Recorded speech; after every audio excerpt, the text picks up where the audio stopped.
Time में आप सभी का बहुत बहुत स्वागत है।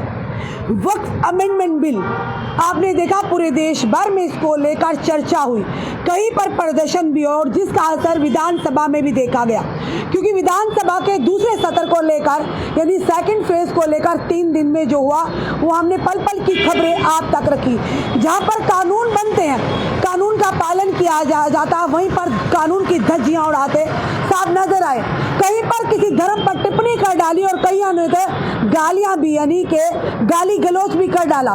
तो इसका प्रभाव आम जनता पर क्या पड़ा, क्योंकि जो कानून बन चुका है लोकसभा, उसके बाद राज्यसभा, उसके बाद जो कि राष्ट्रपति से भी मंजूरी मिल गई, कानून बन चुका है।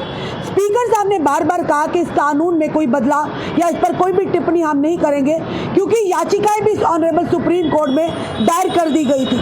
पर उसी के चलते जनता ने, जिन जनता ने अपने इन विधायकों को, रिप्रेजेंटेटिव को उन्हें चुनकर यानी विधानसभा में भेजा था, खास करके डेली वेजर्स की बात करें, खास करके स्टेटहुड की बात करें, रहबरे जंगलात की बात करें, रहबरे खेल की बात करें, एनवाईसीज की बात करें, होमगार्ड्स की बात करें, अन्य और भी कई मुद्दे, बेरोजगारी की बात करें, और उससे भी सबसे बड़ी बात जो आज हर एक के घर की चिंता बन चुकी है वो है नशा, ड्रग्स, चिट्टा। उस पर बात होगी, किस तरह से कानून बनाए जाएंगे, किस तरह से इस पर चर्चा होगी और इन पर शिकंजा कसने का प्रयास किया जाएगा। पर वो सारे मुद्दे धरे के धरे रह गए। डेली वेजर्स को उम्मीद थी कि जो प्राइवेट बिल पेश किया गया वहीं पर आप पीडीपी के जो है उन पर का बात होगी, जो कि रेजोल्यूशन पेश करने थे उन पर बात होगी, बहस होगी, पर वहीं पर उनकी आंखों में भी एक उम्मीद की लहर थी। पर वो 3 दिन जनता को काफी मायूसी हुई। उसी के चलते वक्फ अमेंडमेंट बिल की जुड़ी हुई खबर जो आ रही है, बताना चाहेंगे वक्फ संशोधन कानून पर सुप्रीम कोर्ट सुनवाई की तारीख तय कर दी है। सबसे पहले सुनी जाएगी ओवैसी की याचिका, 20 यानी कि पिटीशन हुई है दाखिल, ये अभी तक की खबर है। बताना चाहेंगे Waqf amendment law in Supreme Court, वक्फ संशोधन कानून को लेकर दाखिल याचिकाओं की सुनवाई की तारीख और बेंच तय हो गई है। 16 अप्रैल को चीफ जस्टिस संजीव खन्ना की अध्यक्षता वाली 3 जजों की बेंच मामले पर सुनवाई करेगी। बेंच के बाकी 2 सदस्य हैं जस्टिस संजय कुमार और के विश्वनाथ। मामला सुनवाई की सूची में 13वें नंबर पर लग गया है। कुल 10 याचिका लिस्ट में है। आज खड़ा भी नहीं हुआ जा रहा, माजरे चाहते हैं, धक्के लग रहे हैं, आवाज इतनी तेज आ रही है। उनमें सबसे पहले AIMIM नेता असदुद्दीन ओवैसी की याचिका है। वहीं पर बात करें वक्फ संशोधन कानून के खिलाफ अब तक लगभग 20 याचिकाएं दाखिल हो चुकी हैं।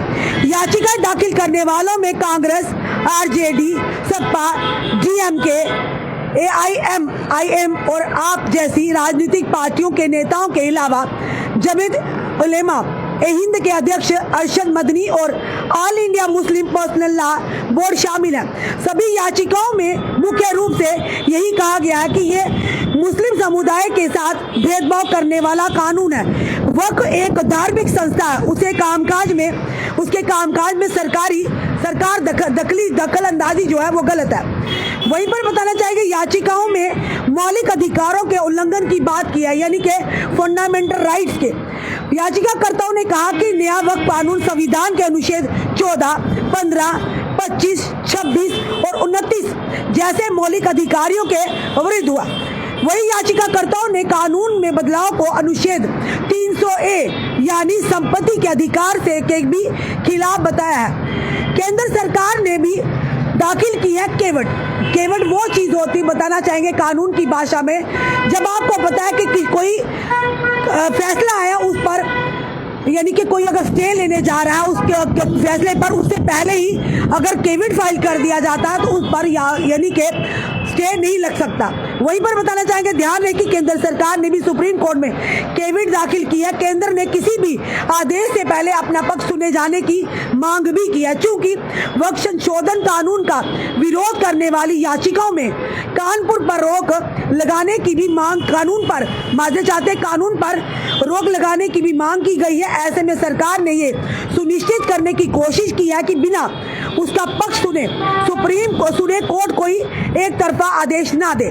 इसके अलावा कानून के समर्थन में भी कुछ याचिकाएं दाखिल हुई हैं। इन याचिकाओं में नए कानून को संविधान के हिसाब से सही और न्याय संगत बताया गया है। ये फिलहाल अभी तक की बड़ी खबर है कि जहां पर आपने देखा विधानसभा में भी इसको लेकर हंगामा हुआ कि ये बताया जा रहा था जहां पर के एक समुदाय को टारगेट किया गया है, ये धार्मिक मामला है, इसमें सरकार का हस्तक्षेप सही नहीं। वहीं पर अगर बात करें तो भाजपा के सांसदों ने भी कहा था कि कहीं ना कहीं भाजपा की तरफ से भी ये तर्क आया था कि जो गरीब है, गरीब मुस्लिम समुदाय के वो और गरीब होते जा रहे हैं और अमीर और होते जा रहे हैं। इसीलिए ट्रांसपेरेंसी लाने के लिए इस बिल में संशोधन किया गया है, क्योंकि उन्होंने साफ तौर पर कहा था भाजपा के जो अब हमने उनके जो विधायक उनसे जब बात की कि ये इस तरह से जो कि सत्ता पक्ष के जो विधायक है वो ये कहा जा रहा है कि एक मुस्लिम जितने भी लोग थे वहाँ यानी विधानसभा में हर एक ने कहा कि मुस्लिम समुदाय को टारगेट किया जा रहा है। भाजपा की तरफ से बयान आता है। एलओपी की बात करें अन्य विधायकों की तो उन्होंने कहा